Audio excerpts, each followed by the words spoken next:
안녕하세요.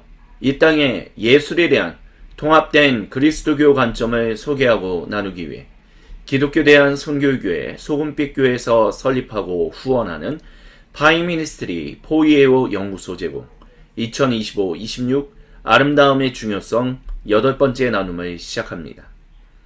저희는 지난 5번째, 6번째, 그리고 7번째 시간을 통해서 그리스 철학자들 중 플라톤, 아리스토텔레스, 그리고 플로티누스가 이야기했던, 그리고 그들이 이해했던 아름다움에 대한 개념들을 함께 살펴보았습니다.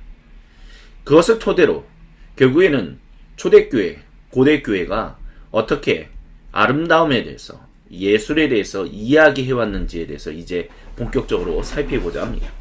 그래서 오늘은 그 3명의 철학자의 영향이 많이 끼쳐진 동방 정교회가 이해한 아름다움에 대해서 함께 살피도록 하겠습니다. 동방정교회와 관련해서 일단 그들이 생각하고 있었던 아름다움은 삼위 하나님이 아름다운 일을 이루신다라는 것이었습니다. 그래서 그 아름다움이라는 말 자체는 바로 고유한 하나님을 지칭하는 말이다라고 이해할 수 있습니다. 데이빗 교수님은 다음과 같이 얘기합니다.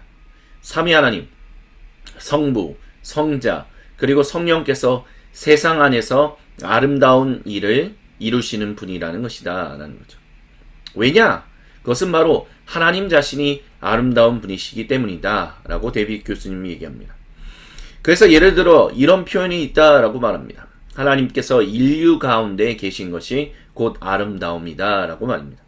그리고 이 아름다움이 결국에는 어떤 면에서는 임마누엘을 얘기한다 라고도 할 수 있겠죠. 임마누엘이 바로 아름다움이다 라는 것입니다. 그 임마누엘이 인간의 영혼을 사로잡고 그 영혼을 이끌어 하나님께로 가까이 가게 한다라고 말합니다. 지금 이 관점에서 보면 아름다움은 하나님의 고유한 이름 중 하나입니다. 하나님은 단순히 아름다움을 보여주시는 분만이 아니라 아름다움 그 자체이신 분이십니다.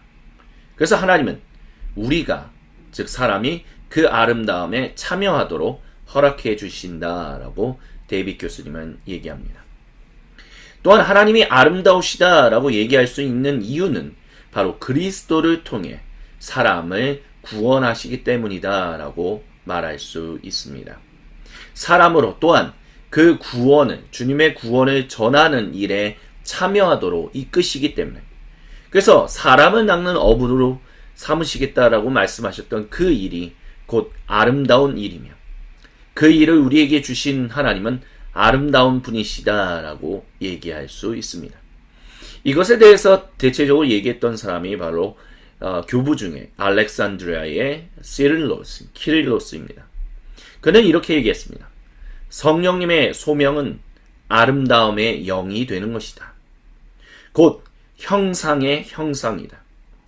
우리가 하나님의 고유한 아름다움에 참여할 수 있는 것, 그것은 바로 성령님을 통해서 가능하다라고 알렉산드리아의 키릴로스는 이야기했습니다. 알렉산드리아의 키릴로스는 주후 376년경에 이집트 알렉산드리아 인근 디두세아에서 태어났습니다. 그리고 444년까지 살았죠. 그는 특별히 412년부터 444년까지 알렉산드리아의 교구의 총대주교로서 활동했습니다. 그래서 정교회는 그를 가리켜서 교회학자이다, 교부, 또는 서구 카톨릭에서도 그를 교회 박사로 인정합니다. 그래서 키릴로스는 어릴 때부터 그리스어 라틴어 교육을 받고 수사, 문법, 철학 등 고전 교양을 갖춘 실학자였다라고 얘기할 수 있습니다. 그의 어머니의 형인, 즉 그의 외삼촌인 테오필로스 알렉산드리아가 바로 알렉산드리아 대주교였기도 했고요. 키릴로스 역시 그의 지도하에 그의 교구 일을 익혔습니다. 그리고 이 412년경에 테오필로스가 사망한, 즉 그의 외삼촌이 사망하고 난 이후에 키릴로스는 알렉산드리아 교구의 총대주교로 선출되었습니다. 키릴로스가 세상에 가장 널리 알려진 것은 에베소 공의에서의 활동입니다. 그는 네스토리우스와의 논쟁에서 그리스도 예수님의 신성과 인성의 한 인격의 연합을 옹호하면서 동정녀 마리아는 하나님의 어머니다라는 테오토코스라는 표현을 그 칭호를 정당화했습니다. 그래서 그는 이렇게 얘기하기도 했죠. 그리스도는 한 인격 안에 두 본성을 가진다라고요.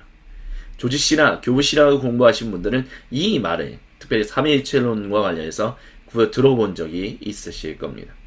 그는 이 입장을 명확히 함으로 말미암아 후기 그리스도교 교리 형성에 이거는 여기서 말하는 후기라는 것은 고대 교회를 얘기하는 것입니다.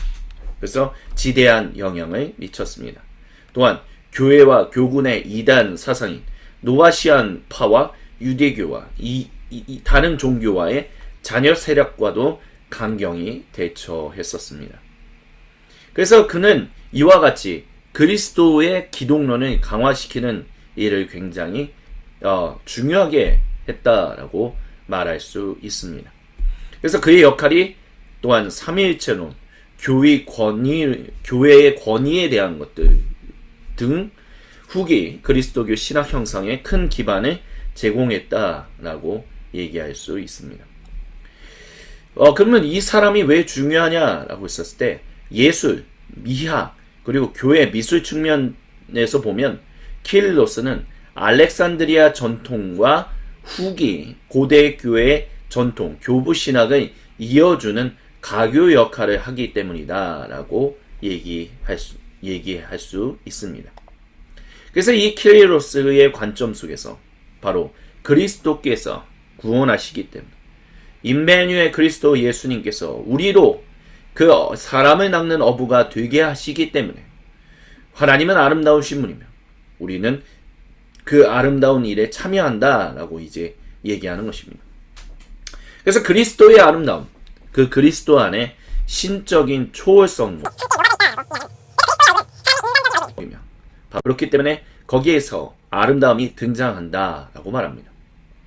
그리고 이 모든 것에서 특별하고도 강력한 점이 하나 있는데 이런 이해를 동방종교회가 받아들이면서 이것을 계속해서 그들의 신학 가운데, 그들의 활동 가운데, 그들의 교회와 관련한 여러 가지 활동 가운데 녹여내서 계속해서 발휘하고 있기 때문에 이 그리스도, 아름다우신 예수님을 이해하는 것이 중요하다라고 얘기할 수 있을 것입니다. 그래서 데이빗 교수님이 이렇게 얘기합니다. 하나님은 아름다우십니다. 아름다움은 하나님의 본질입니다. 아름다움은 하나님의 이름입니다. 성부는 아름다우시고 예수님은 아름다우시며 성령님도 아름다우십니다. 우리가 하나님을 만나는 그 순간 그것도 아름다움입니다. 라고 해요. 그래서 이와 같은 이해 속에서 종교에는 아름다움을 하나님의 현현이라고 하는 테오도파니로 이해합니다. 그래서 이와 같은 이해는 그들의 이콘 신학에도 영향을 끼칩니다. 그들의 성화는 예수님의 거룩한 아름다움을 눈으로 보게 하는 은총의 창입니다. 그래서 그와 같은 것 가운데서 결국 우리가 이해해야 하는 것은 이런 아름다움에 대한 종교의 이해가 신약 성경에 그리고 구약 성경에도 잘 등장하지 않는다라는 것이죠. 특별히 신약 성경에서 아름다움이라는 단어가 직접적으로 4번 등장합니다. 그것이 바로 호라이오스라는 고대 그리스어 단어입니다. 신약 성경에 나오는 아름다움이라는 직접적인 고대 그리스어 단어인데 사도행전 3장 2절, 3장 10절, 로마서 10장 15절, 마태복음서 23장 27절에 나옵니다. 그래서 대표적으로 사도행전 3장 10절에 보면 성전 미문에 앉은, 아름다운 문에 앉은 그 걷지 못하는 일을 고쳐준 사도 베드로와 사도 요한의 이야기와 관련해서 이 단어가 등장하죠. 하지만 성경에 나오는 아름다움은 긍정적이지도 않고 오히려 부정적으로 나옵니다. 마태복음서 23장 27절에서 예수님께서는 이렇게 말씀하시되 이 단어를 사용하셨습니다. 서기관들과 바리새인들 이 위선자들아, 너희에게 화가 있다. 너희는 마치 하얗게 칠한 무덤과도 같다. 겉은 근사해 보이지만 여기서 근사해 보인다라고 했었을 때 이 아름다움을 얘기하는 호라이오스가 사용되었습니다. 그 안은 죽은 사람의 뼈와 온갖 더러움으로 가득하다. 이렇게 예수님이 이 단어를 사용하실 때도 결국에는 그 부정적인 의미로 사용하셨다는 거죠. 그렇기 때문에 정교회가 이해하는 그 아름다움은, 그 개념과 단어는 성경으로부터 온 것이라기보다는 고대 그리스 문화였던 헬레니즘으로부터 나온 것이다 라고 얘기할 수 있을 것입니다.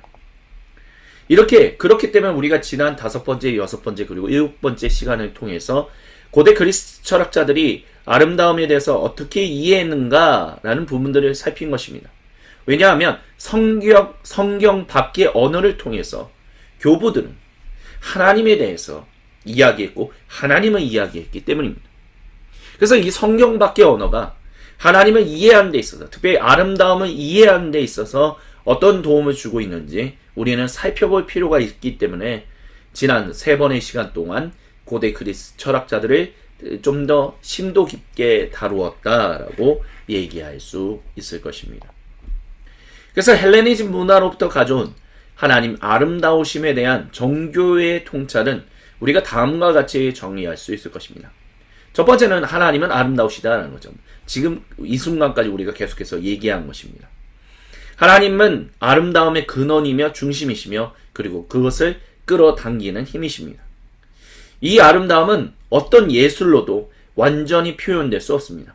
이게 어떤 면에서는 플라톤이 이야기했던 그것과도 연결점이 있다라고 얘기할 수 있을 것입니다. 하지만 고대 그리스 철학자는 이렇게 얘기합니다. 오직 성화만이, 이콘만이 다볼산의 빛을 통해 그 아름다움을 암시한다 라고 얘기한다는 거죠. 그래서 이콘 신학을 이해하는 데 있어서 가장 중요한 것은 바로 이콘은 우상을 만드는 것이 아닙니다. 그것을 통해서 우리는 니사의 그레고리오스, 그거는 이제 삼위일체에 대해서 이야기할 때 굉장히 중요했던 단어를 얘기했던 그 카파도키아의 신학자들 중에 한 명인 니사이 그레고리오스가 저술한 모세의 생애를 보면, 모세가 하나님을 하나님을 대면했다고 하지만 모세가 직접 본 하나님도 결국에는 등을 돌리고 계신 분이셨다라고 얘기를 해요. 그렇기 때문에 이콘은 바로 그런 것이다라고 합니다. 즉 정말 아름다우신, 정말 어미하고 창대하신 그 하나님을 본다라는 것은, 얼굴과 얼굴을 맞대고 보는 것은 죽음밖에 없다. 우리는 그럴 수 없는 존재들이다 라고 얘기합니다. 하지만 하나님께서 모세를 살리시기 위하여 모세를 대면하시면서도 등을 보여주셨던 거죠. 우리 이콘은 바로 그런 역할을 하는 것이다라는 거죠. 바로 우리가 하나님의 아름다움을 볼 수 있게 하나님이 우리에게 은혜로 베푸시는, 등을 돌리시는 그런 것과 같은 것이다. 그래서 종교에는 이콘을 그와 같은 것으로 이해한다라고 얘기할 수 있습니다. 또한 아름다움 안에서의 탄생이라는 측면도 우리에게 주는 점이 있습니다. 우리가 플라톤에 대해서 이야기할 때 에로스가, 사랑이죠.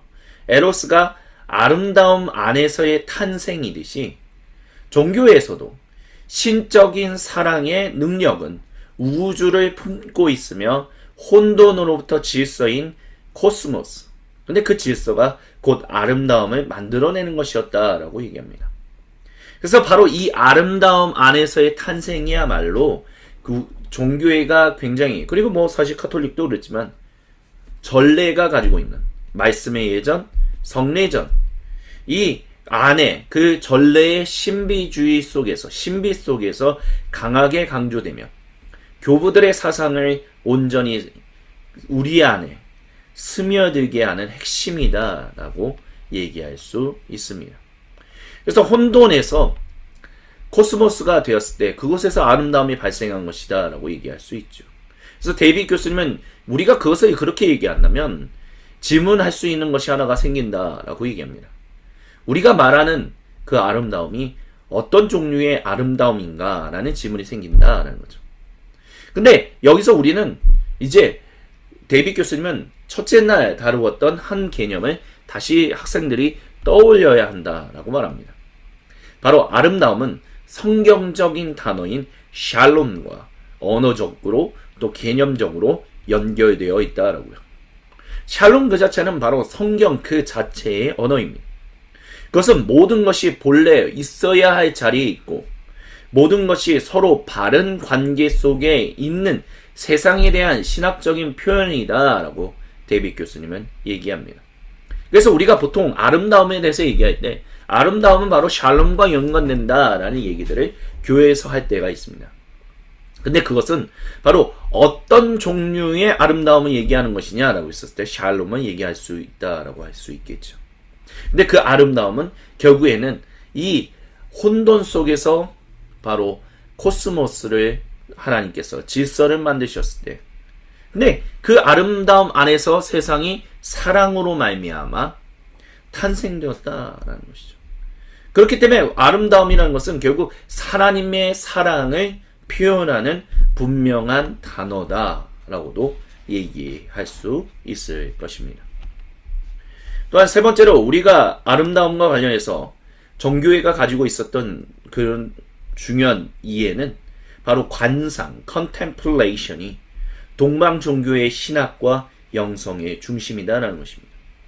이것을 시선, 봄, vision, 그리고 빛, 이와 같은 말들로 바꿔서 사용할 수도 있습니다. 관상의 예술이다라는 것을 이제 정교회는 이야기하는데요. 이것을 영어로 표현하면 art of contemplation이라고 하거든요. 근데 이것이 바로 고대 교회 교부들의 우주론의 핵심입니다. 존재와 사물에 관한 하나님의 생각인 로고이를, 즉 곧 원형적인 로고이를 보는 그 비전이 웅장한 시각적인 신학인 아이코소노피, 즉 성상적인 지혜를 세워나간다라고 얘기할 수 있습니다. 그래서 데이빗 교수님은 이렇게 얘기합니다. 그래서 성화가 중요한 역할을 한다라고. 왜냐하면 사람에게 있어서 가장 중요한 영적 행위 중 하나는 바로 바라보는 것이기 때문이다 라고 말합니다. 그래서 눈을 가리켜서 영혼의 창이다 라고 얘기하죠. 우리가 현실을 진정으로 올바르게 인식하는 가장 기본적인 통로가 바로 시각이다 라고 얘기합니다. 그래서 우리가 그것을 통해서 궁조로 보도로 부름받는 것은 무엇이냐? 하나님의 형상이다 라고 하죠. 그래서 사도 바울이 이렇게 얘기했다라고 합니다. 그리스도는 보이지 않는 하나님의 형상이다 라고 말합니다. 네 번째로 정교회가 가지고 있는 하나님의 아름다움에 대한 것은 바로 사랑의 언약입니다. 아름다움의 안에서의 탄생과도 연결된다라고 얘기할 수 있겠죠. 사랑의 언약은 조화, 일치, 그리고 아름다움과 연관됩니다. 그래서 하나님의 어머니라고 얘기하는 데오토코스라고 하는 이 동정녀 마리아는 아름다움과 조화의 전형이라는 것은 이미지, 형상이 된다라고 할 수 있죠. 그래서 세상이 평화로우며 어떤 존재도 다른 존재를 거스르지 않는 한 사랑의 언약은 작동하며 모든 것을 조화롭게 만든다라고 말할 수 있습니다. 그래서 아버지와 아들 그리고 성령님의 하나 되심을 이해하는 그 삼위일체론적인 단어인 페리코레시스는 바로 조화와 일치를 만드는 아름다움을 보여준다라고 얘기할 수 있습니다. 이는 삼위 하나님과 그분 형상으로 창조되며 구속 완성되어 가고 있는 사람과의 관계에서도 그대로 적용됩니다. 다섯 번째로 우리가 헬레니즘 문화로부터 가져온 하나님의 아름다움에 대한 정교의 통찰은 바로 실제를 자각하고 참여하게 하는 상징입니다.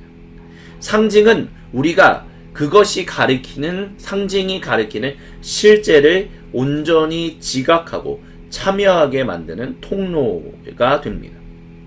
그래서 전례적인 의미로서의 모든 상징은 그 안에 상징된 대상의 어떤 현존을 포함하며 그 상징이 닿을 수 있는 현실의 한계는 하나님의 이름이다라고 말할 수 있습니다. 그래서 이거를 가리켜서 우리가 성례전과 관련해서 얘기한다면 결국 성례전 안에 있는 그 빵과 음식과 음료, 그것이 바로 하나님의 아들 예수님의 몸과 보혈이 되는 것이죠. 그 상징이 우리로 하여금 아름다우신, 우리를 온전한 사람으로 살게끔 하시는, 그 샬롬을 누리면서 살게 하시는 그 하나님의 실제 리얼리티를 지각하게 만든다. 그리고 그것을 참여하게 만든다라고 할 수 있어요. 하지만 그 상징이 닿을 수 있는 현실의 한계가 있다는 게, 결국 우리는 모세가 등을 돌리신 하나님을 만났던 것처럼 우리가 만나는 하나님이라는 것도 결국에는 하나님 이름이다라고 얘기할 수 있을 것입니다. 본질이시 하나님을 온전히 만날 수 있는 존재가 과연 있느냐라고 했었을 때, 아무리 우리가 하나님의 형상으로 창조된 존재들이라 할지라도 거기에는 한계가 있다라고 이제 얘기할 수 있겠죠. 그래서 안드레이 루빌로프, 우리가 삼위일체에 대한 중요한 성화를 그렸던, 이제 아브라함을 방문했던 하나님과 두 천사에 대한 이야기를 할 때 이제 그 그림을 그렸던 안드레이 루빌로프는 삼위일체의 성화에 대해서 그렇게 얘기를 했어요. 시각적인 아름다움, 빛, 사랑의 전형적인 예시라고요. 그래서 그곳에는 그림자가 없다라고 말합니다. 어떤 요소도 자연광을 반사하지 않고 오히려 자기 자신의 빛을 발한다라고요. 그래서 그 빛은 숨겨진 뿌리로부터 솟아오르는데 바로 깊은 목적, 짙은 푸른색. 그래서 그 그림에 보면 천사들의 날개를 감싸는 황금의 광채가 완벽하게 조화를 이루고 있다라고 이제 얘기할 수 있습니다. 그래서 우리가 성화를 얘기할 때 우리는 그것이 단지 어떤 것을 보여주는 그림으로서 종교회가 말하고 있는 것이 아니다라는 것을 기억해야 합니다. 그 안에서 진정한 만남, 이것을 영어로 표현하면 actual encounters라고 표현할 수 있을 것입니다. 그 진짜 만남이 이루어진다라고 할 수 있어요. 그래서 성화는 그리스도인들로 하여금 하나님에 대해, 그리고 자기 자신에 대해, 그리고 세상에 대해서 그 이해할 수 있게 진리를 제공한다라고 말할 수 있습니다. 여섯 번째로, 그렇기 때문에 교회의 전례는 굉장히 중요합니다. 교회 전례는 그리스도인들에게 인식론적으로, 존재론적으로 모두 다 중요한 체험입니다. 그것은 성도로 하나님과 세상을 올바로 읽는다, read를 말하는 겁니다. 올바로 읽게 하며 하나님과 함께 세상 속에서 올바로 존재하게 만듭니다. 그래서 우주는 교회 안으로 들어오도록 부름받았으며, 속된 것들은 거룩한 것들로, 곧 거룩한 역사의 요소들로 변해야 한다라고 말할 수 있습니다. 그래서 교회의 전례는 단순히 하늘의 전례, 하나님 나라의 전례를 복제한 것이 아니라 하늘의 전례가 역사적으로 폭발적으로 침투한 사건이다라고 종교회는 이해합니다. 하나님께서 내려오셔서 거룩하게 하시는 것은 영혼만이 아니라 자연, 하나님의 창조세계 전체와 우주 공간 자체이기 때문이다 라고 이해해야 합니다. 그래서 우리 이와 같은 것이 결국 개신교인들에게 주는 중요한 도전은 무엇이냐면 결국 전례와 관련된다라고 할 수 있을 거예요. 전례라는 것 자체가 우리는 그냥 단순히 예수님이 그렇게 제정하셨고 지키라고 하시니까 우리가 일단은 지키자라는 정도로만 이해할 때가 있습니다. 하지만 그런 단순한 의식이 아니다라는 것을 우리가 기억해야 합니다. 인식론적으로도 존재론적으로도 중요하다라는 것을 기억해야 합니다. 물론 개신교인들에게는 이런 말이 굉장히 어려운 말입니다. 그래서 데이빗 교수님은 이거를 조금 더 쉽게 설명하기 위해서 다음과 같이 얘기합니다. 전례가 인식론적으로 중요하다는 것은 우리가 무엇이 진짜인지를 알 수 있게 해준다라는 뜻이고요. 존재론적으로 중요하다는 것은 우리가 진정으로 누구인지 되어가게 해준다라는 것을 말한다라고 얘기합니다. 그래서 종교에는 전례를 함부로 바꾸지 않는다라고 데이빗 교수님이 얘기합니다. 혁신이 거의 없다라고 해요. 왜? 그럼 그것에는 이유가 있죠. 왜냐하면 전례는 현실의 문법과 같은 것입니다. 문법을 바르게 이해하면 이 세상에서 바르게 살아갈 수 있는 법도 배울 수 있죠. 그래서 데이빗 교수님은 학생들에게 한 번이라도 정교회 예배에 참석해 본 적이 있다면 알 것이다. 자기가 설명하는 것이 다 감각적인 경험을 의도적으로 가지게끔 만든다. 그래서 전례는 이 하늘의 실제를 이 땅에서 잠시나마 맛보게 하기 위해 디자인된 것이다 라고 이야기합니다. 그래서 이와 같은 것을 또 중요하게 이제 주장했던 이제 브리전 칼리지의 교수님이셨던 분은 이제 한스 보어스마이죠. 우리나라 말로도 이제 천상적 존재라는 책이라든지 하나님을 보는 것, 이런 것들에 대한 책들이 이제 그의 책들이 번역되어 있는데, 전례라는 것이 이와 같이 중요한 의미를 가진다라고 이제 이야기를 합니다. 물론 이런 것들이 우리가 특별히 파이미니스트 안에서도 우리가 얘기해왔던 뭐 세관점이 관점이라든지 어떤 그런 것들과 관련했을 때 과연 이게 어떻게 우리가 연결점을 잡을 수 있을 것인가 라는 부분에 있어서 회의적으로 생각하시는 분들도 있습니다. 하지만 저는 개인적으로 우리가 이와 같은 이해를 통해서 결국에는 이 아름다움을 이해하는 것이 무엇과 관련된다라고 얘기했죠. 바로 그리스도께서 제자들을 부르셨을 때 이제 내가 너희를 사람을 낚는 어부가 되게 하겠다라고 말씀하셨던 그것과 관련해서 우리는 얘기할 수 있는 지점이 있다라고 얘기할 수 있습니다. 아름다움에 대한, 특별히 우리는 지금 정교회에 대해서만 다루고 있지만 아름다움에 대한 이 이해가 헬레니즘 문화로부터 가져왔다라고 할지라도 그것이 꼭 헬레니즘 문화, 그 고대 그리스 철학자들과 완전히 똑같다라고 얘기할 수 없다는 것을 우리는 볼 수 있습니다. 왜냐하면 이 아름다움이라는 것은 결국에는 사람을 남게 하는 업으로서 우리가 살아가는 우리의 소명과도 관련되기 때문입니다. 즉 하나님의 백성 삼으신 사람들이 유일하신 하나님의 단일 백성으로서 살아가는 그 질서와 조화를 이루면서 살아가는 모든 것들이 결국 아름다움 안에서의 탄생이고 그 사랑의 언약이 우리 안에서 꽃을 피우는 것이기 때문에 그것을 통해서 세상은 바로 우리라는 교회 공동체라는 그 공동체를 통해서 하나님을 볼 수 있기 때문에 교회라는 것은 결국 아름다운 수밖에 없는 곳이다 라고 얘기할 수밖에 없다는 거죠. 교회 공동체를 통해서 사람들이 하나님을 본다는 거예요. 근데 결국 교회 공동체를 통해서 아름다우신 하나님을 본다는 것은 바로 교회 공동체를 구속해내신 그리스도를 통해서 우리가 하나님을 직접적으로 얼굴을 대면하셔서 볼 수는 없지만 우리에게 모세가 하나님의 등을 보며 하나님과 온전한 교제를 나눴듯 우리가 그리스도를 통해서 하나님과 온전한 교제를 나눌 수 있게 되는 것. 그렇기 때문에 우리는 결국 세상은 교회를 통해서 하나님의 아름다우심을 본다라는 것은 결국 다른 말로는 세상은 그리스도를 통해서 하나님의 아름다우심을 본다라고 얘기할 수 있을 것입니다. 그리고 그것을 다 감각적인 경험으로 이끌어내는 것이 바로 교회의 전례다. 그것을 통해서 바로 하나님을 보게 하는 컨템플레이션, 관상이라고 하는 또는 관조라고 하는 그 일이 일어난다라는 것입니다. 그렇기 때문에 이 고대 그리스 철학자들의 이야기가 무조건 이런 뭐라고 할까요? 교회를 오염시켰다라고 얘기할 수는 없는 것이다라는 것을 우리는 기억해야 합니다. 그리고 또한 더불어서 교회가 이 예전 전례라는 것을 얘기할 때 단순히 눈으로 보이는 성례전뿐만이 아니라 오래전부터 고대 이스라엘, 고대 유대인을 통해서 계속해서 흘러오는 그 흐름 중에 하나인 말씀의 예전을 동일하게 중요하게 여기고 있다는 것은 결국 하나님의 아름다우심에 우리가 참여하는 데 있어서 보는 것과 듣는 것 두 가지가 굉장히 중요하다는 것을 통합시키고 있다는 것을 우리는 간과하지 말아야 합니다.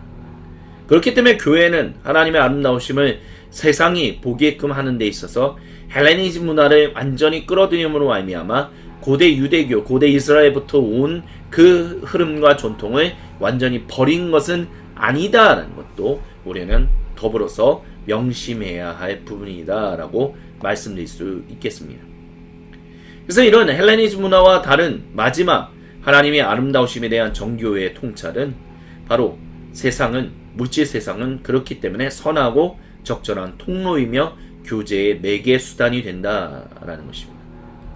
플라톤주의의 알레고리들은 차가워요. 그것들은 세상을 사물화합니다. 역설적으로 그러므로 말미암아 세상의 생명을 빼앗고 물질성을 제거하며 결국 그것이 우주의 일부로서 지닌 실제성을 약화시켰습니다. 하지만 이건 교회는 그렇게 얘기하지 않았다는 것을 우리는 반드시 기억해야 합니다. Physical world, 물질적 세계는 선한 것이며 하나님께서 우리와 교통하시고 우리에게 다가오시는 적절한 통로가 물질 세계라는 것을 기억해야 합니다. 또한 우리가 하나님께 나아가고 교제하는 매개 수단도 물질 세계라는 것을 기억해야 합니다. 그거를 분명하게 보여주는 것이 바로 성육신입니다. Incarnation, 성육신은 물질의 성화인 Sanctification of Matter 뿐만이 아니라 육체의 변모, 즉 Transfiguration of the Flesh를 설명하는 가장 중요한 핵심 장면이다라고 우리는 기억해야 합니다.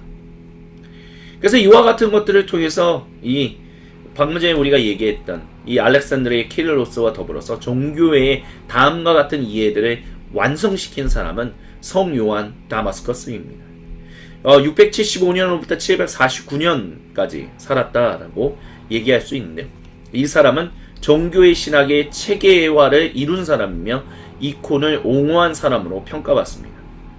성 요한 다마스커스는 675년경에 시리아의 다마스쿠스에서 태어났습니다.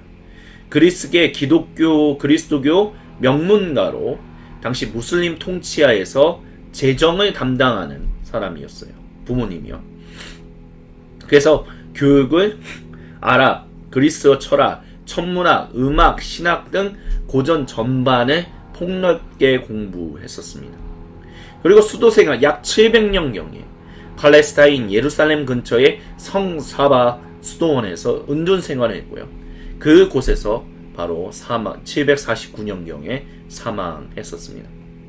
이 사람은 성화 이콘을 파괴하는 운동이 일어났을 때 성육신의 신비가 이미 눈으로 볼 수 있는 아름다움으로 성화에 등장했다라고 하면서 성화를 예배의 일부로 정당화했습니다. 그래서 종교의 예배를, 한국 종교의 예배를 가보신 분들이면 아시겠지만 저도 여러 번 참여를 했었지만 정교회가 카톨릭과 다른 점은 바로 그 그림, 성화들이 배치되어 있다라는 것. 그게 굉장히 큰 차이점이다라고 얘기할 수 있어요. 그래서 보이지 않던 하나님이 이제 육신을 입으셨으므로 나는 보이는 하나님을 그릴 수 있다라고 얘기를 해요. 그래서 한국 정교회 그곳에 가면 이렇게 이콘들이 있고 약간 문들이 이렇게 서 있어요. 그리고 그 안에 이제 제대가 있고 그 바깥에 이제 성도님들이 있는 예배 그 강단이 이제 있는데 그 안에 이콘들로 이렇게 문이 있고 문이 막혀 있고 문이 열려 있어요. 그래서 사제들이 계속해서 왔다 갔다 합니다. 그래서 그 이콘 안에 있는 제대 안에 있는 것은 바로 하늘의 신비가 담겨 있는 그와 같은 하늘의 어떤 현존이다라고 얘기할 수 있고요. 그곳을 이제 성도들이 이콘을 통해서 보는 거예요. 그리고 그 이콘 안 밖으로 나와서 성도들에게 말씀의 예전을 전하고 또 하나님의 아름다움을 전하는 일들을 계속해서 반복적으로 보여주는 일들이 종교의 예배라고 할 수 있는데 그것이 카톨릭의 예배하고는 조금 다른 측면들이 있다 이제 얘기할 수 있습니다. 근데 그것을 이제 체계화시킨 사람 중에 한 명이 성 요한 다마스커스다라고 이제 얘기할 수 있다는 거죠. 그래서 정통 신학이 뭐냐라고 했을 때 그가 이제 이런 책을 이제 정통 신앙에 대해서라고 이제 책을 썼거든요. 그래서 성 요한 다마스커스 같은 경우는 여기서 삼위일체, 성육신, 구원론, 교회론, 예배론 등을 논리적으로 설명했었어요. 그래서 그러면서 뭐라고 얘기했냐면 하나님은 선하시며 참되시고 아름다우십니다. 그분의 모든 행위는 조화와 질서 속에서 이루어진다라고 말합니다. 그래서 다마스커스는 아름다움은 하나님의 본질이며 질서와 조화는 그 아름다움의 표현으로 이해합니다. 또한 다마스커스는 아름다움의 영으로서 성령님을 이해했어요. 그래서 성령님은 세상을 조화롭게 하고 물질과 영혼을 연결하며 피조물 안에서 창조세계 안에서 하나님의 아름다움을 실현하는 능력으로 역사한다라고 보았습니다. 그래서 이것이 바로 동방 종교의 그 미학의 핵심이다라고 할 수 있어요. 아름다움이 곧 신학이며 신학은 곧 아름다움이다. 우리가 코퍼스 연구소에서 그렇게 얘기합니다. 신학은 우리가 영원히 이 세상에서 복을 받으며 살아가게끔 만드는 생활의 학문이다. 우리가 그와 같이 하나님의 복을, 하나님의 사랑을 받으면서 살아간다라는 것. 그래서 결국에는 하나님은 우리를 아름답게 살아가게 하신다는 거예요. 그래서 그 아름답게 살아가게 하신 하나님이 세상으로 아름답지 못한 그들이 아름다운 존재가 될 수 있도록, 구원받지 못한 존재들이 구원받을 수 있도록, 어둠 가운데 있는 존재들이 빛 가운데로 나올 수 있도록 하나님께서는 아름다움을 교회를 통해서 보여주신다. 그래서 성도의 삶은 곧 아름다움이고 그것이 곧 신학이다 라고 이제 그렇게 얘기할 수 있습니다. 그래서 그는 이제 정통 신앙에 대해서 성화 여러 가지 다양한 책들을 저술했었습니다. 그래서 그가 이 아름다움에 대해서 어떻게 요약했는지를 잠시 살펴보면요. 일단 하나님은 absolute beauty입니다. 절대적인 아름다움이세요. 그리고 성육신은 바로 그 절대적인 아름다움, 하지만 우리가 절대로 눈으로 볼 수 없는 보이지 않는 아름다움을 가시화하신 것입니다. 그래서 성화, 이코는 바로 그런 신적인 아름다움을 신비적으로 보여주는 창문입니다. 그리고 성령님은 조화, 빛, 생명, 미의 아름다움의 원천으로서 예배는 바로 아름다움을 통한 신적인 참여의 길이다 라고 얘기할 수 있습니다. 또한 다마스커스는 On the Divine Image라는 책에서 물질을 경멸하지 말라라고 얘기했어요. 하나님이 그것을 통해서 당신을 구원하기 때문이다 라고 얘기했었습니다. 그래서 이와 같은 그 아름다움에 대한 여러 가지 이와 같은 이해들이 우리에게 주는 중요한 점들이 있다라는 것을 우리는 얘기할 수 있을 것입니다. 이게 바로 정교회가 가지고 있는 세계관입니다. 그 성화, 이미지를 통해서 하나님의 영광에 우리가 참여할 수 있다는 거예요. 그래서 종교회가 세상을 바라보는 렌즈, 안경은 형상과 영광의 언어다라고 얘기할 수 있습니다. 그리고 이 모든 것을 아름다움이라는 개념을 가지고 이해할 수 있습니다. 그래서 정교회에게는 데이빗 교수님이 이렇게 얘기합니다. 정교회 사람들에게는 성경 본문에 칼론이라는 아름다움이라는 단어가 굳이 없어도 성경 속에 아름다움이 충만히 깃들여 있다라고 믿는다라고 얘기를 해요. 왜요? 그리스도께서 하나님이 아름다우시고 그 아름다우신 하나님이 가시적으로 드러나신 성육신이 예수님 안에서 이루어졌기 때문에. 그래서 신약 성경 안에 삼위일체라는 단어가 없어도 우리는 삼위일체가 신약 전체에 스며 있다라고 믿는 것처럼 정교회는 아름다움이라는 단어가 그곳에 분명하게 등장하지 않아도 아름다움이 성경 전체에 스며들어 있다, 배어 있다 라고 이제 얘기한다라고 데이빗 교수님은 얘기합니다. 그래서 하나님은 데이빗 교수님이 이렇게 믿는다라고 얘기를 해요. 하나님은 우리에게 진리를 풀어낼 수 있는 언어를 주셨고 그 언어를 통해 우리는 진짜의 진짜됨을 보게 된다라고 말이죠. 그래서 우리가 이제 6번째, 7번째, 8번째 이제 정교회 신학과 관련해서 특별히 플라톤 이와 같은 정교회가 어떻게 아름다움을 계속해서 유지하고 이어가고 있는지에 대해서 어떻게 영향을 끼쳤고 또한 어떤 부분에서 다른 지점들이 있는지에 대해서 함께 지금 이 시간 조금 길었지만 함께 살펴보았습니다. 그리고 우리는 이제 다음 시간에 가톨릭이 그러면 아름다움을 어떻게 이해했는지에 대해서 계속해서 살펴볼 것입니다. 긴 시간 함께 이 나눔에 참여해주신 모든 분들께 감사드리고요. 계속해서 9번째 다음 이 시간에 서구 가톨릭이 이해한 아름다움에 대해서 우리가 같이 계속해서 이야기를 나누도록 하시겠습니다. 지금 이 시간까지 함께 해주신 모든 분들께 감사드립니다.